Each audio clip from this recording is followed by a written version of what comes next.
Whoa.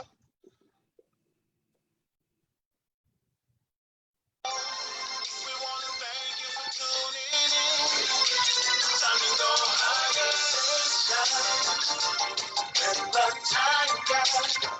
Revelation galore, promise and more. It's a good way of living. Coffee-sations and the time gap. You know what it is. We want to thank you for tuning in. Coffee-sations. The time gap. Tell a neighbor, grab a friend. 'Cause every week we're going in. Oh. 1, 2, 3, everybody let's go.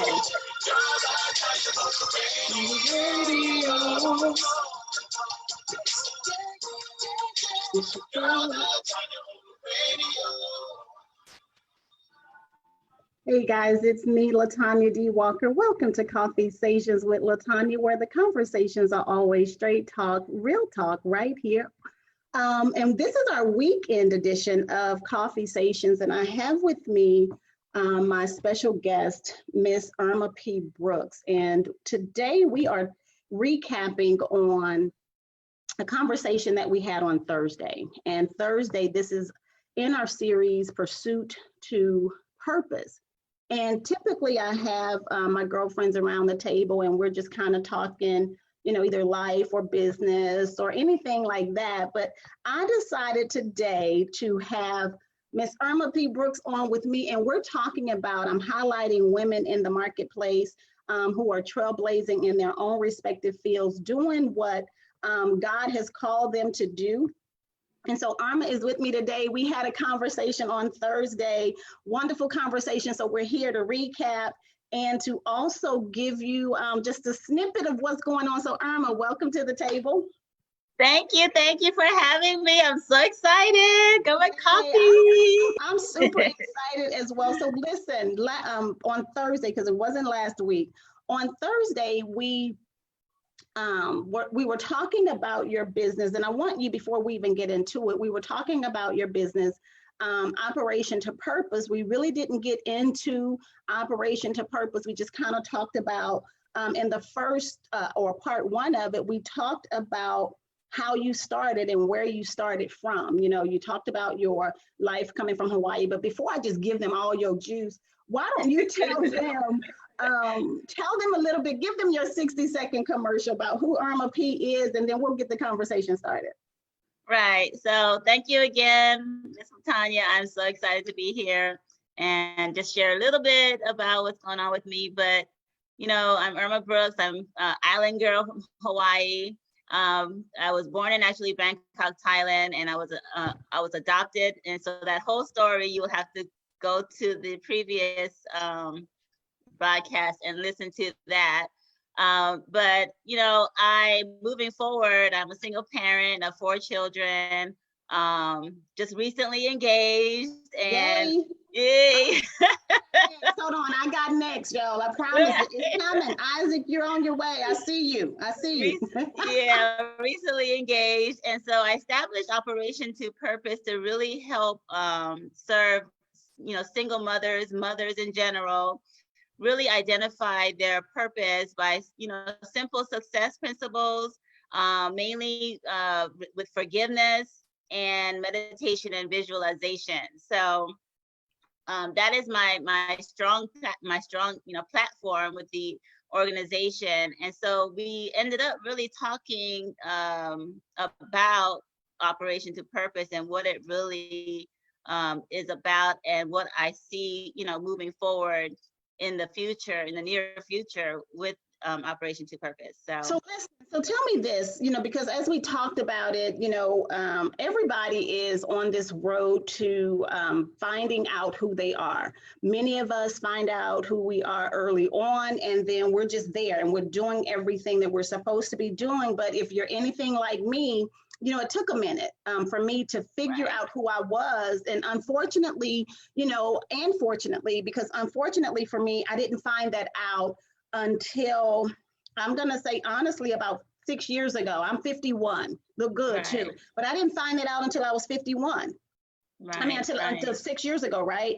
But that's when right, God showed me that for years I had tried to fit into this group of people, and I tried to make sure that I was accepted. So he had to show me who he created me to be. So tell me, from your standpoint, first, when did you find out who you were, and then what do how did you get to that place? right. So, forgiveness had a huge part of my forward movement, basically, I mean, I was just like you. I was stuck. I was trying to identify with so many different people, and with social media happening now and everything popping up every 5 seconds, Yeah. it's like that's even hard enough for you to kind of just figure out, your own identity, because you're so surrounded with so much information, so much influence, right? So when I finally, and I was, on my journey in my late 40s, like knocking on 50 as well, because I'm 50 now, but it was until my late 40s when I really, the light bulb came on, my prayers, became very, very personal, Right. with God. And in my late 30s, I went through this whole forgiveness part with my adopted mother, which I've never met. Right. So, that whole process had me in a very vulnerable state.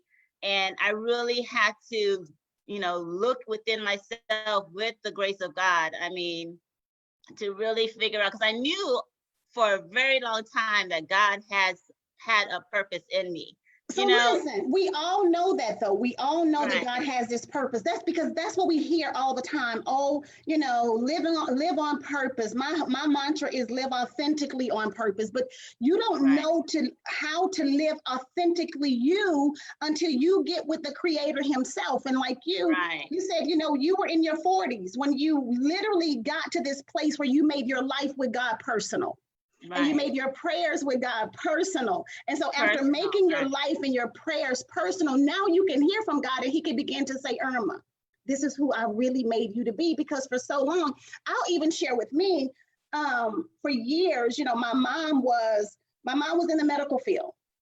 And so for years we grew up and she was like, you going to school to be a nurse. And so I went to school to be the first, hated math, but I went to school to be a pharmacist. And didn't really like being in the hospital around people because I'm an outdoor girl. So I changed the major to physical therapy. And it wasn't until later that God began to, so the real skill set that God had given me had begun to form and become, right?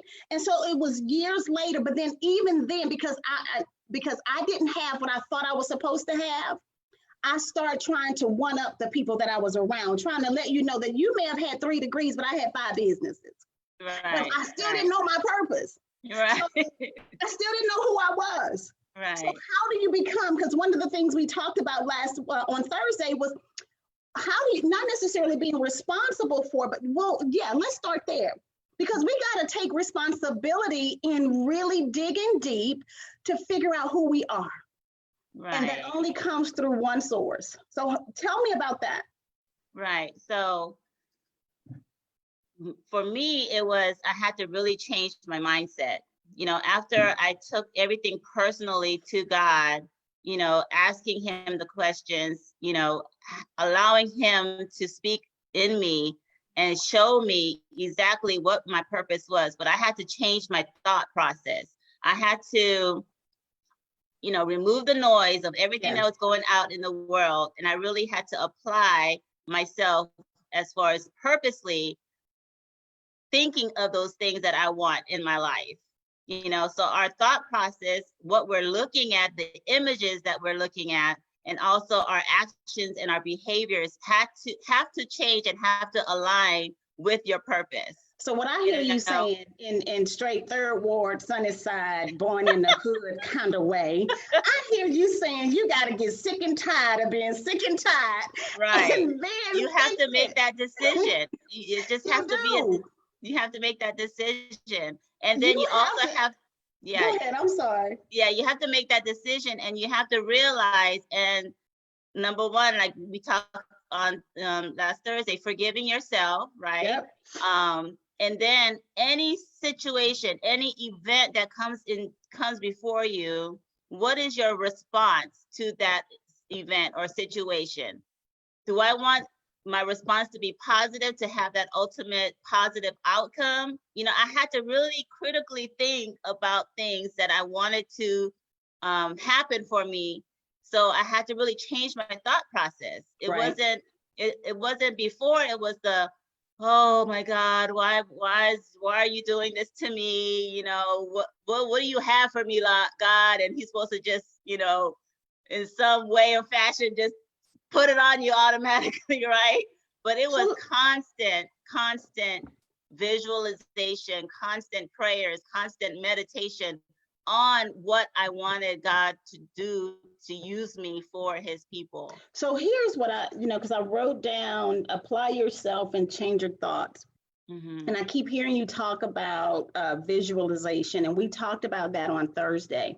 Let them know what that really means, because, you know, when I read it, I thought, oh, she got this Deepak Chopra thing coming, and, you know, she got this whole, you know, the higher being thing coming, but I was still going to be in there with you. So Right. tell me tell the people what that really means. Right, because it's funny how you mentioned Deepak Chopra. He's actually one of my mindset people that I kind of look to. But there is a definition when I was going through this process. He shared with me that prayer is you speaking to God, and meditation is allowing the spirit to speak to you, but it speaks in silence. Okay, then it manifests into intuition, inspiration, and in other words, inspiration means to be in spirit. And who do we know to be the spirit? The Holy Spirit, yeah. Exactly. So it kind of all comes together, you know. So when I say I'm praying, prayer is me praying directly to God, right? But meditation is allowing the spirit to come to me, but in silence. And so to put it all together. Let's stop there. Allowing Holy Spirit to come to you, but here's the key. You have to respond.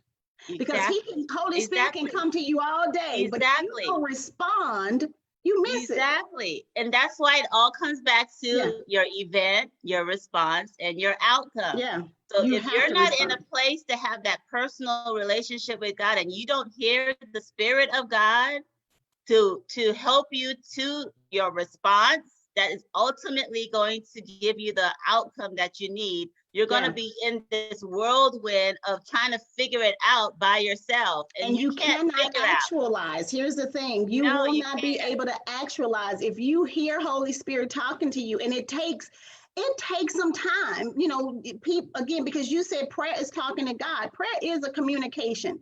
And we go to the same church. We won't call church names out, but we know the bishop says all the time, 8 minutes you talk to God, 8 minutes let God talk back. And oftentimes what happens, we will talk to God and we'll get up and run away. And God is saying, hold on. I was getting ready to say something. You haven't said, away. You wasn't still enough to listen. Right. We didn't say, and it's not necessarily still in your body. So let's not get it twisted. It's not still in your body. It's what you said. It's changing your thoughts, stealing your mind so that you can remove the clutter. So you have to put yourself in this place all the time to get to become who God has called you to be. You got to sit still long enough and be quiet, LaTanya, long enough. Right. To hear what he says in your heart. Yes. And that is the peace. And that is the peace. What does he say, Erma? I'm going to give you the desires of your heart. But if you ain't talking to me, I can't tell you what's in your heart. Come on. You come on. And that is the with peace. Me, girl. I can't tell you with you.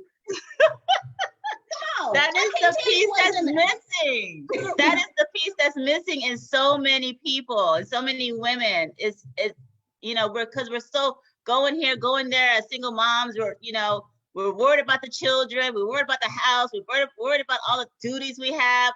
We're never still. Yeah. And we miss it. And then you wait till you're 45 to figure out to try to fix it when it was something so simple that God has given us a long time ago. And he's and the beauty about this too, though, God is like a beautiful God. He, you know, and we hear it all the time. And it's funny how we take cliches and we use them for that and we don't really hear them, because God is a gentleman. He's not going to push it on you. He'll give you little breadcrumbs here and there and let you know, hey, I just told you, you know, but we have to, and it goes back to, we have to be responsible for our actions. So when did you, and we're not going to give them next week, but when did you learn that Erma had to be responsible for what she was doing? Because it ain't them. Right. And it's crazy because, you know, like your experience, I didn't realize that till probably about maybe 10 years ago, 10 years ago, you know? Yeah. So that was when I was, 41 years old, you know? So it's like, it was just through the whole process of everything that I had went through up to that point and really making a decision. You just have to forgive yourself and make a decision that you want God to use you. And like we just discussed, you know, you got to be still and you have to be and wait and listen for God's answer, you know, because if you're communicating. Let's go back because you've said it 3 times. And I think this is the hardest thing that not just women, somebody said, find and accept and act upon your purpose, which is rooted in your gift, and your life will then change. That is a perfect response to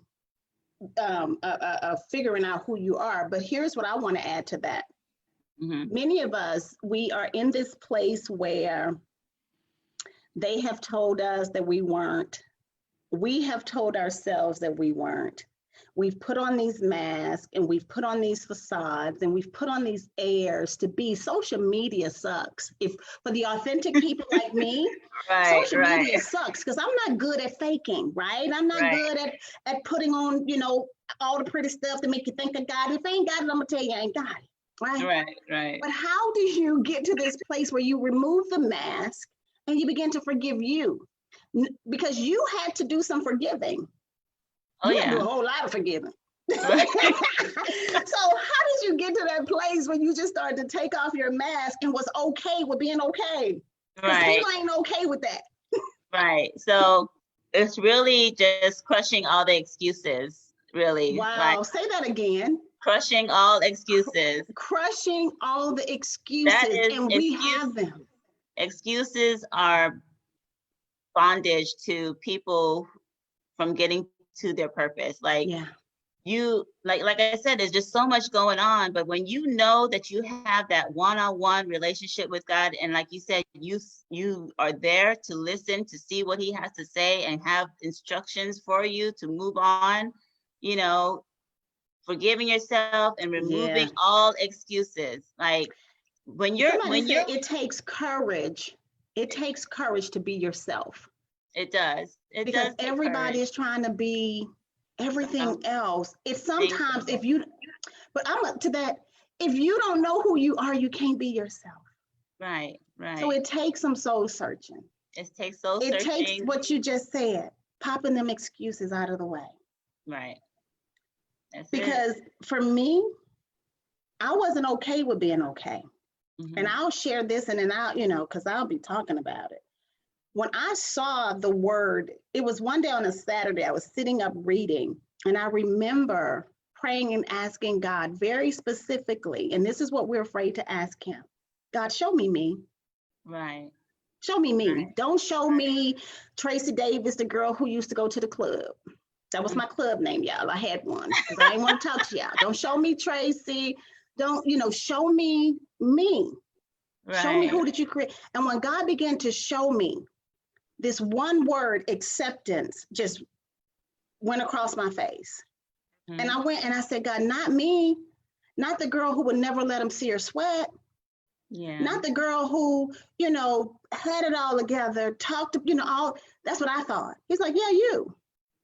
And it wasn't until I had the courage to be myself, because as he began to show me that I was a little light-skinned girl, pretty eyes, but still had nappy hair, still had full lips, still, still was a little different.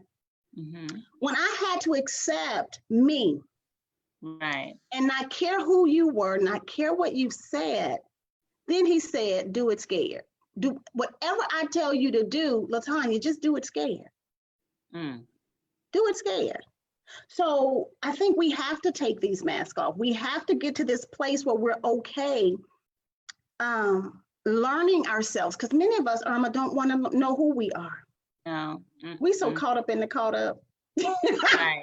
We want to learn through somebody else. It's like, okay, that's not who God made you. Right. That's why, yeah. And it reminds me of the familiar scripture, Jeremiah 20:29. For he knows the plans he has for us. Yeah. And it's like, now when I read the word, it's like, of course you apply it to yourself, take it personal, right? Take it personal now. Right. And so I'm like, God, he knows the plans that he has for me. So I need to be in communication with him to know what those plans are. Right. And I was because as you were saying that, I kept hearing you have to be in relationship with me. You cannot, I can't tell you who you are with no relationship. Because you don't know my voice. So when I do tell you, you won't understand it. So you have to have relationship with me. Right. So going back to Operation to Purpose, because we're not going to talk too long, because we're going to be back next week, because she got some next week's show. Oh my. So let's talk about Operation to Purpose. Tell them a little bit about Operation to Purpose. How you got to that point, to create this beautiful business, and then what does it all stand? What is it for? What's the mission? Yeah. So I saw the need, by just talking to other single moms, being, raising single 2 boys and 2 girls, really on my own for the last 26 years. Mm-hmm. My oldest is 26. I just saw that a lot of young women sell themselves short, don't have a really relationship with God, don't know how to have a relationship with God, right? Don't know how to, identify themselves, their self-worth. And I just truly believe that every single woman, every single person really has a purpose. And it just, I don't want them to wait till they were 45, like myself, right? To really operate in their purpose. So I saw the need in, it's sometimes, unfortunately, we grow up on our own, and our mothers may not have been there to talk to us about certain things, aunts, grandmas, so I just felt the younger generation didn't have that support. Right. And so when I spoke to, young women with children at a very young age, I just started relationships with them. I just started conversations, Mm-hmm. I'm like, look, the club scene is great and fine, but when you turn, when you turn 25, what are you going to do with the rest of your life? Come on, okay? Because you have a purpose. You have to be able to stand on your own 2 feet and leave a legacy for these children. Right.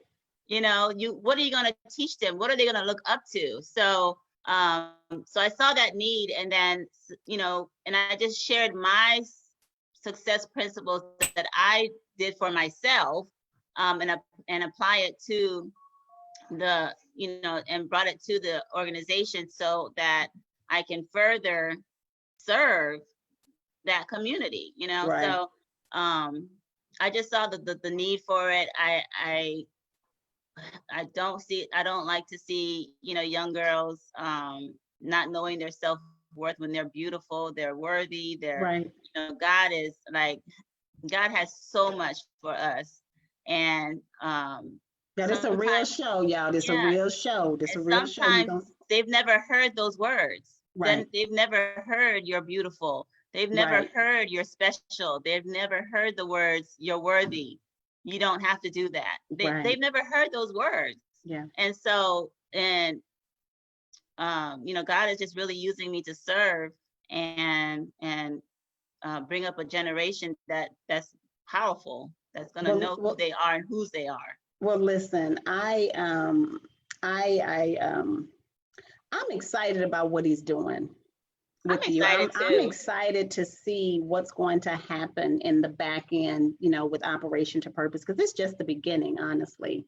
And so I'm going to tell the people out there, the great people out there, listen, she has, I'm not going to even say it's the grand finale because that means that will be the end, but you need to hear next week's conversation because it becomes personal. If you listen to this week's conversation on our page, Coffee-sations with LaTanya, what you'll really see or hear is just how she gets to, this beginning part. It really doesn't take her to this place where she begins to bloom in the very place that God has planted her. And many of us, and I won't be churchy because I'm real churchy, but many of us don't get to this place where we understand blooming where we're planted. We can bloom in the roughest places. We can become who God has called us to be in the desert. But in the desert, if you have connection with God, He will allow you to still take root and germinate and grow. And so I want you guys to tune in next Thursday, 7 p.m. Eastern Standard Time, at 6 p.m. Central. And Erma and I are really going to sit back and talk about it, because what we find out later is that she and I both have these commonalities. Because she talks about, go back and listen to the front part of the story. She talks about some stuff that happened in the beginning. And she and I both share this commonality that I think when that happens, and I pray that every person that hears it will understand it later on the back end, that they will begin to get to this place where she is in Operations to Purpose. So let me say this, because I'll keep talking. You ended, tell them where they can find you today. Okay. And then give them your website and all of that stuff. And we'll be back with next week with some more Coffee-sations. Yeah, so you can reach me on all social media, Facebook, Instagram, YouTube. Facebook is under Erma P. Brooks, Instagram as well, Erma P. Brooks. And my website is about me. It's just an overview of the organization and about me, and it's operationtopurpose.com. So listen, guys, I want to thank you guys again for coming on, right? It's been wonderful. I can't wait to next week to share everything that was going on. But listen, we've overstayed our time. We were supposed to be here just 20 minutes. We've overstayed our times. But that's what happens to she and I when we get together. And it happened since day one when I met her in Houston. We hit it off and conversations just blew up. So Erma, thank you so much. Have a wonderful day today. I see some food is being cooked in the back. So tell them that they've made me hungry too. I appreciate that. And we will be right back with more. No, we won't. We'll be back next week with more Coffee-sations, weekend edition. Thank you. Okay, listen, I want to play my outro. Yes. I think I have an outro. He did. I did it too fast. Y'all just hold on. Y'all know, look, I'm my own production team. So y'all just gotta be nice to me. These are the bloopers on the back end of your own production. Let me get to my email, because my boy Ernest J. Lee did me an outro too. So I gotta go and find it. Thank you, Ernest. I love you, little brother. An intro and an outro. And so I want to play my outro. Yes, girl, in the name of Jesus. We're gonna play it too. We're gonna play it. He gave me some music, y'all. These are the bloopers. We're through conversating. These are the bloopers. He gonna talk about me because take a sip of your coffee. He didn't send, I have so much from him. He didn't send me. Yeah, here it is. Okay. Yeah. I'm such a good boss. This Facebook can't appreciate me because I'm just real. Find a job. Okay, it says download. So here it comes, y'all. I thought I had it. Good. I'm gonna open it and then we're gonna say goodbye. Let me tell y'all again, I'm not Facebook savvy like that. We're gonna do it again. There it is. That's not the right one. That wasn't the right one, but we good, y'all. Listen, I love you, girl. I will see you next week. We will have great conversations. Have a good weekend. You do the same. Okay, love you. Love you more. Bye-bye.